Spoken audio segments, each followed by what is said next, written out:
Hey everyone, and welcome to my first video of this YouTube channel.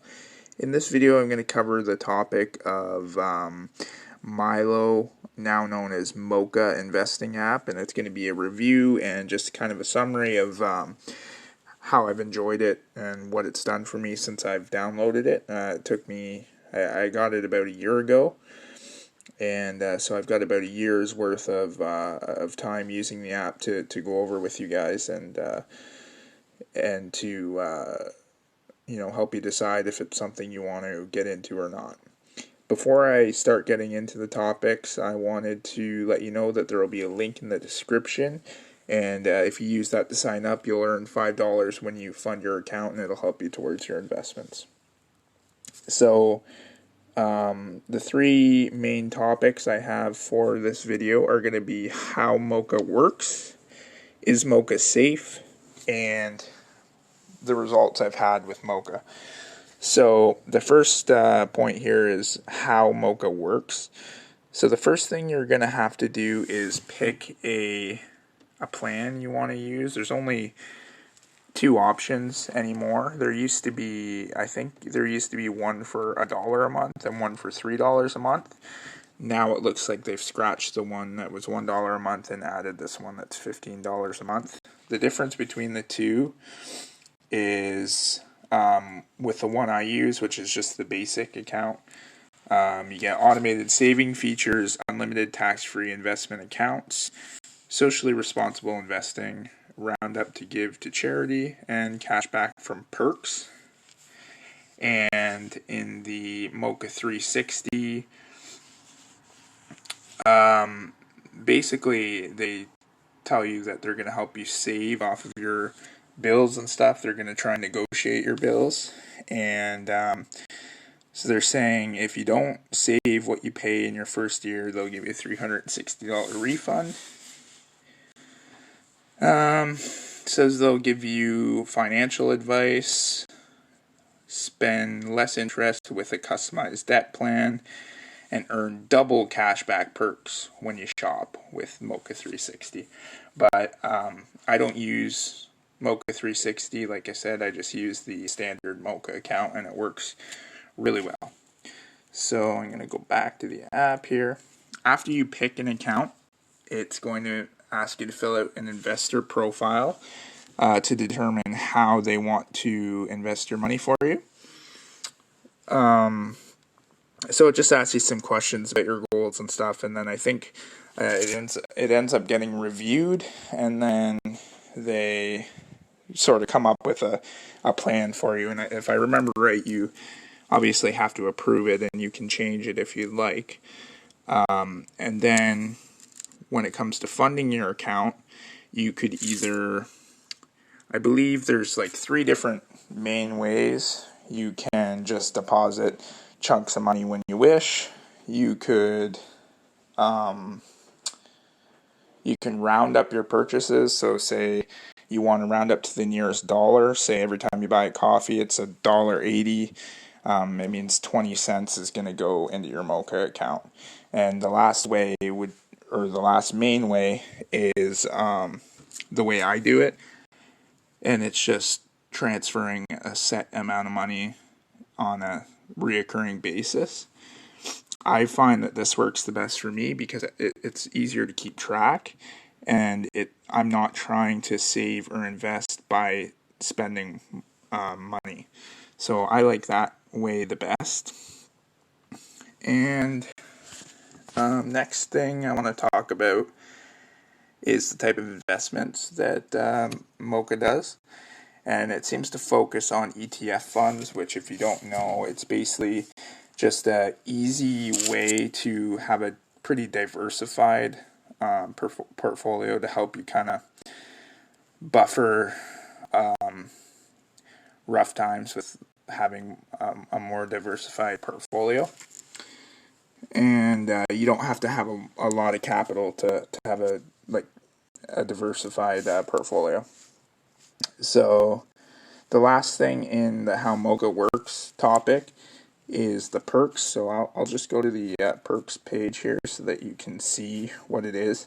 I don't use these either because, again, it's kind of like spending money to try and save and invest, but I suppose if you were going to spend money at these places anyways, that at least you're getting the cash back.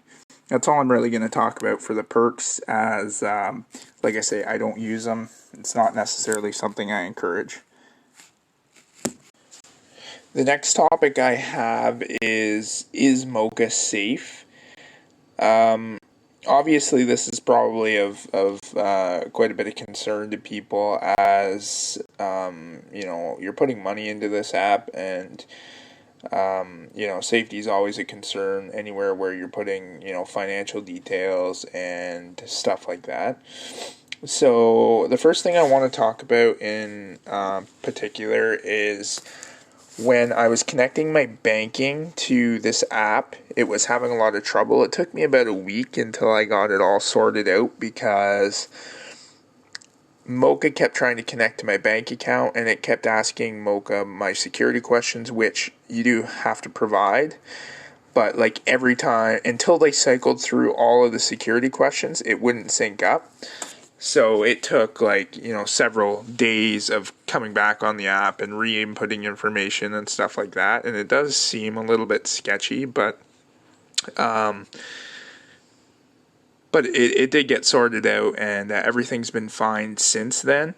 And for those of you who don't know, this app was actually, when it was Mylo, they were on the Canadian investing show Dragon's Den, where they can get investments from millionaire investors to help them jumpstart their businesses. And I believe they ended up getting a deal. I don't know if it all followed through or not, but that's where I got my initial credibility. And yeah, so that's the only main issue I've had with this app, and I do consider it quite safe. So the only other topic I'm going to cover in this is withdrawing your money, because obviously that's going to be a concern. Once you've saved up a considerable amount of money, you want to make sure that if you want to, you can withdraw it. So previously I had it was between $1,000 and $1,500 in my investment account on Moka here. And I wanted to withdraw it to move it around, put it into other investments and stuff. So the way you do that is you go to where it says your goals here, and then there's a 3 dots there at the top right corner. If you click those, you can see your goal details, your funding rules, investment breakdown, and withdraw money. If you click that, you can put how much money that you want to withdraw from it. And I did receive it within like a day, maybe 2 days of when I requested it. So this is my most recent monthly statement. It's for the month of October. It's now just the beginning of December. But I just wanted to show you this to go through a little bit of some of the returns I've gotten from this account. So it's showing my rate of return this month was 2.84%. My year to date was 9.08%, and my 1 year rate of return has been 11.57%, and since inception it's been 11.57%. So that's actually some quite good returns. So for being such a hands-off investment, I think it's the best way for people to start investing is just a simple app like this, where instead of saving, in my case it's $50 a week I'm putting in here, instead of just throwing that into a savings account, it's actually growing for you. In my case, in my first year, almost 12% return. So it also says there my portfolio valuation in Canadian cash, Moka equity ETF fund, and Moka fixed income ETF fund. So I guess that's the makeup of my portfolio with Moka here. So yeah, overall, I have no complaints with this app. So in summary, I'd like to thank you all for watching. I really appreciate your time and any likes and comments you decide to throw my way. And if you're interested in more investing content, please subscribe and we will see you on another video. Thank you.